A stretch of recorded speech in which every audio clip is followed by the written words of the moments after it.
Moi, c'est Christine Coulon du NPA. Non, mais peut-être parce que je crois qu'on ne s'est jamais vu. Non, on s'est jamais vu. Mais voilà, donc. C'est vrai. Voilà. Alors, le NPA sur l'Orne a l'habitude, depuis maintenant des années, de se présenter à chaque fois, dans toutes les circonscriptions, à l'occasion des législatives. Voilà. Bon, donc, suite à l'élection présidentielle, et je dirais les bouleversements, les explosions, les décompositions politiques, après avoir mené la campagne de Philippe Poutou, où donc nous avons présenté un programme anticapitaliste et surtout, donc nous avons débattu au sein du NPA sur l'Orne pour savoir quelle est notre position sur la question des législatives aujourd'hui. Donc voilà, on va. Donc c'est Frédéric Frédéric Bonanno, qui va présenter quelle est aujourd'hui la position du NPA, voilà. Du comité d'avancement.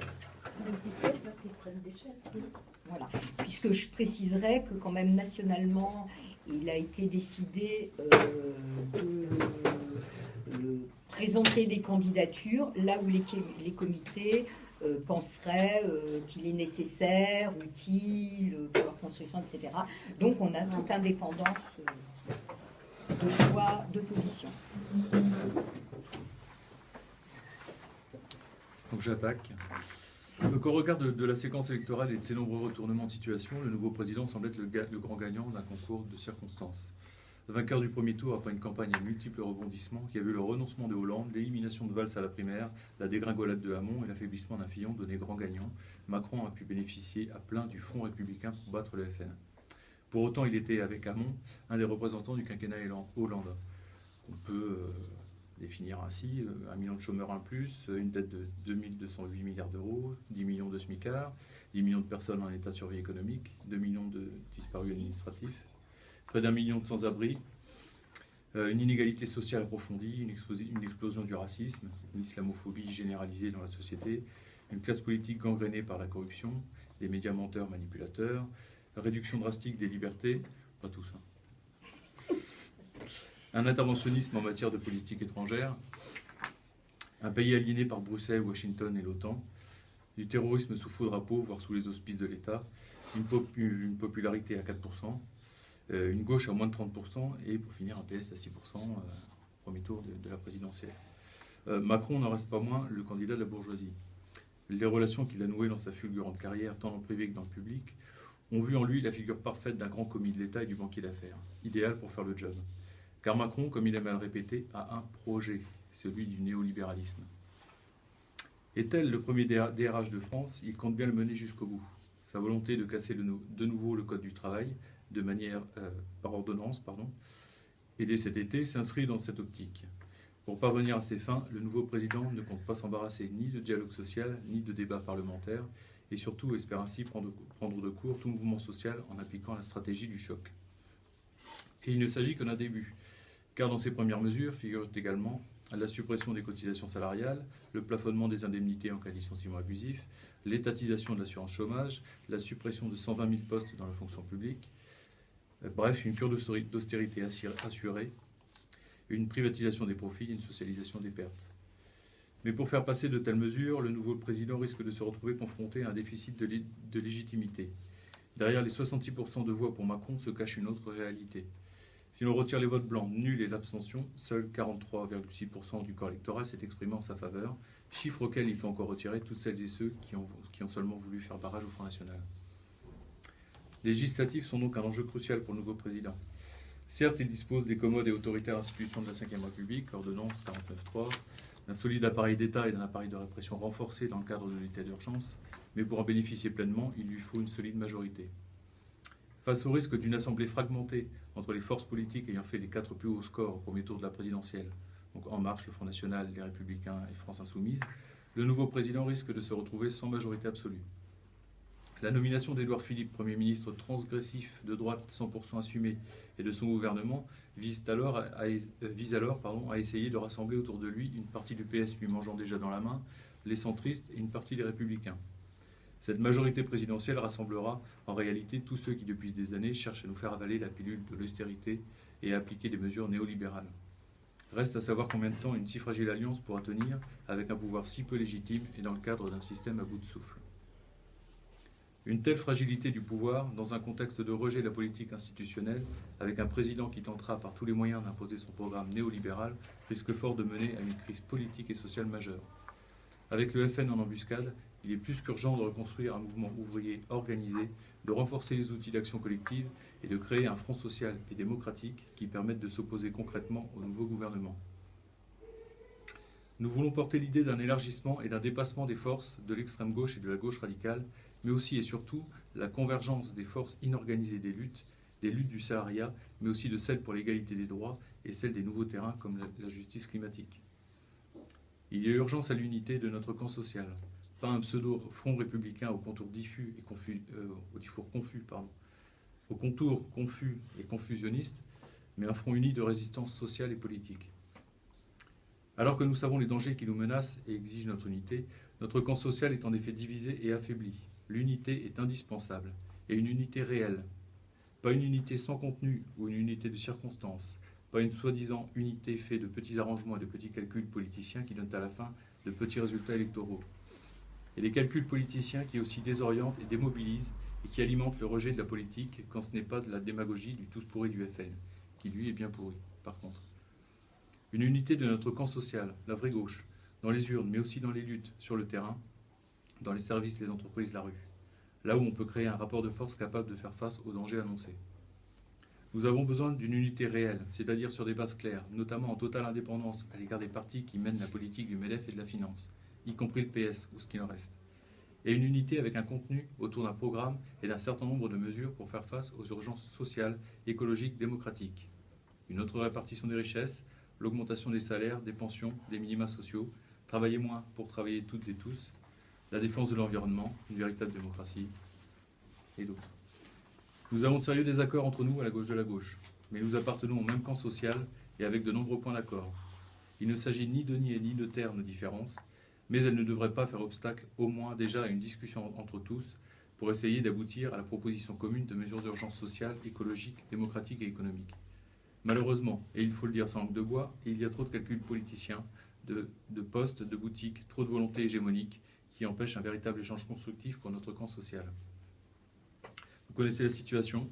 Mélenchon a mis tout le monde devant le fait accompli de sa candidature présidentielle.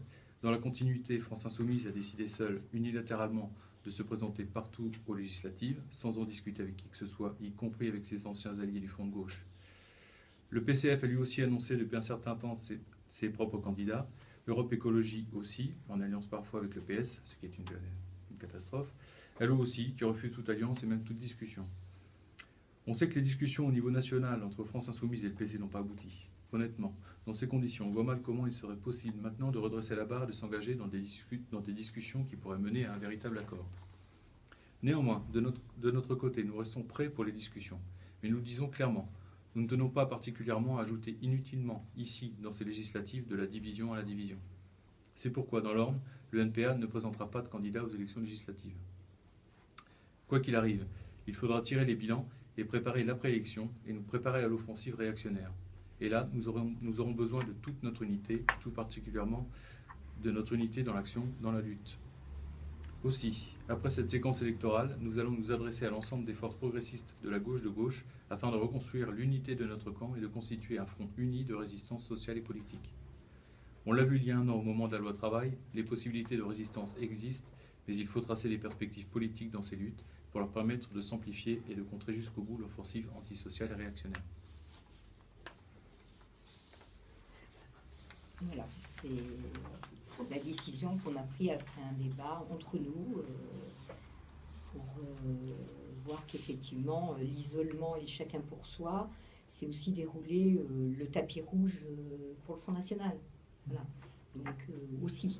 Et surtout n'être pas en capacité tous ensemble de résister aux politiques de Macron pendant 5 ans. Donc voilà, on savait qu'on aurait un score quand même relativement faible. Voilà, c'est pas pour autant qu'on déserte le champ politique, ça va durer très peu de temps Et voilà, donc on pense plutôt que notre position peut permettre après de regrouper, notre volonté sera de regrouper dans peut-être déjà se reparler avec ceux de la gauche et la gauche, parce que ce qu'on craint, c'est que la position notamment qui a été prise par la France insoumise, c'est-à-dire tout le monde derrière, je ne veux voir qu'une tête. Je pense que c'est pas comme ça qu'on construit l'unité et tous ensemble dans la situation qui est devant nous. Voilà. Mais malheureusement, on a vu que même entre, je dirais, coéquipiers de la même équipe, on se divise après le premier match. Donc voilà, nous, on a vu qu'il n'y avait pas possibilité de faire quelque chose. Donc il y a quand même nationalement quelques candidatures unitaires. Par exemple, dans l'Eure, pas loin de chez nous, il y aura une candidature unitaire de l'ensemble de la gauche radicale. Mais c'est une bonne nouvelle parmi vraiment un champ de, voilà, voilà. Donc voilà la décision qu'on a prise. On pouvait y aller, on pouvait dépenser 3 000 €, y aller, faire une candidature, avoir un certain pourcentage, et puis voilà, chacun retourne dans son petit coin. C'est pas à la hauteur de la situation politique. Parler d'après, ça c'est quand même très compliqué. Enfin, quel est votre sentiment, enfin, vraiment, je sais pas comment ça s'est passé ici dans l'Orne, mais pour avoir suivi un peu plus ce qui s'était passé dans la Manche encore le week-end dernier, où c'était... C'était quoi?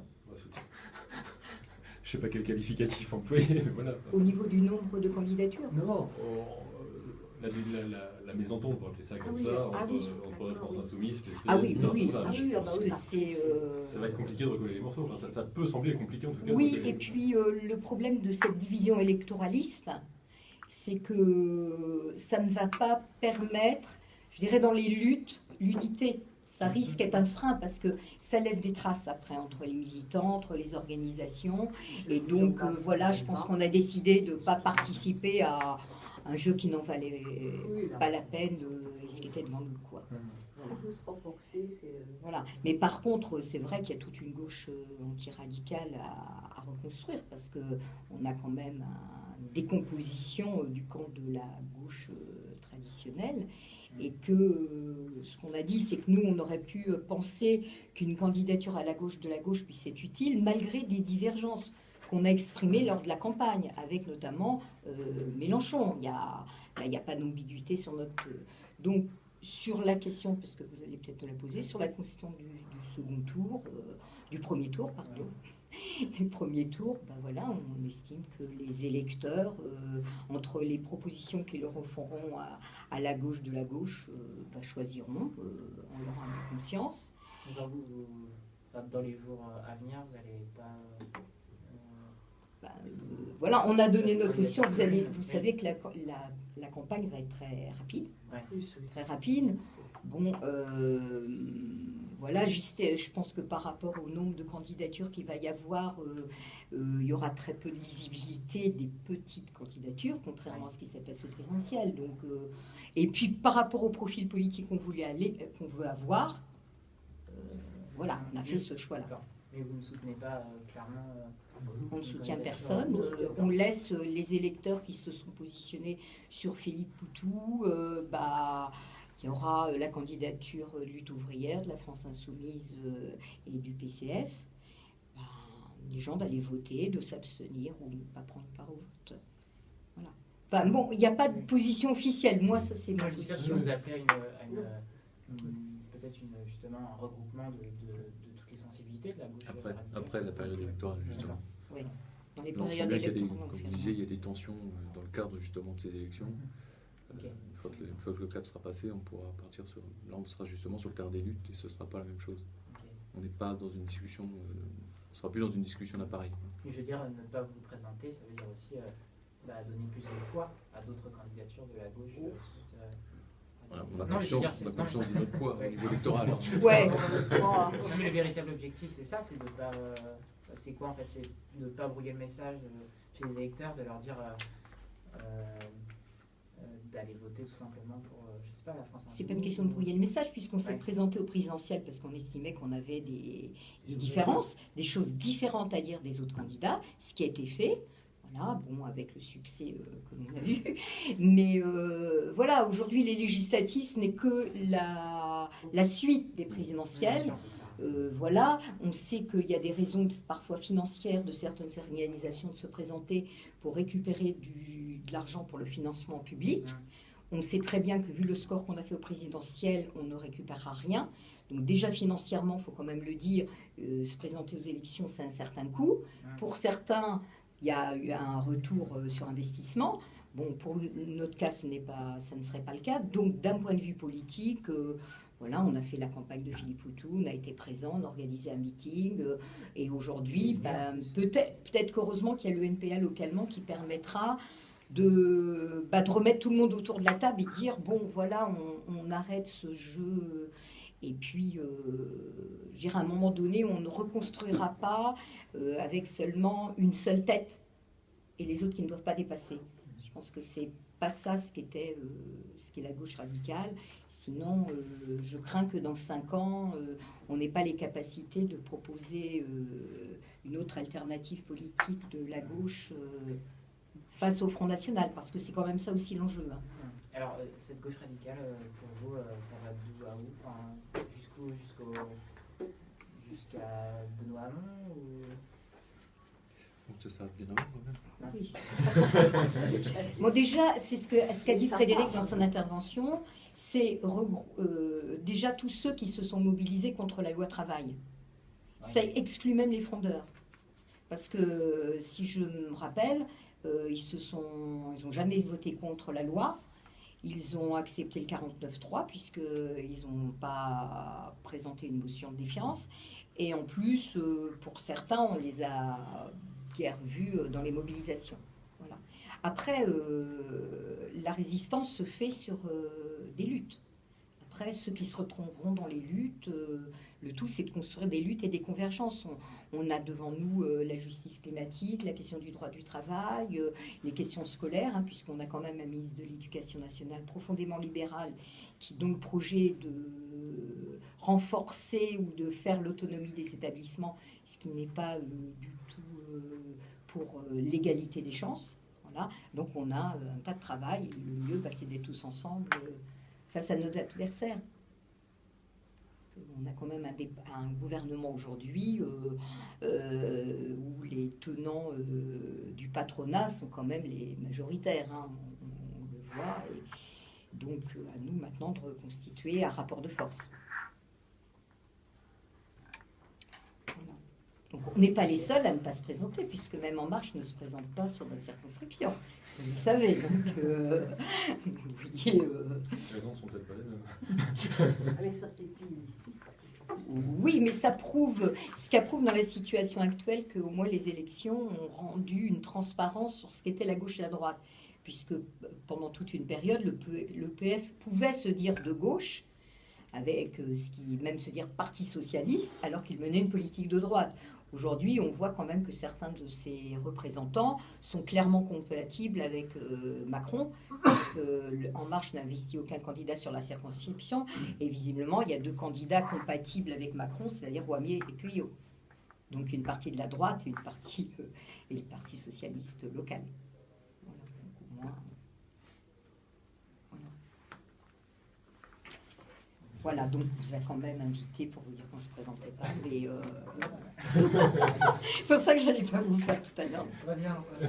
Mais c'est aussi faire de la politique, parfois ne pas participer à cet électoralisme qui ne construit pas ce qu'il devrait être construit.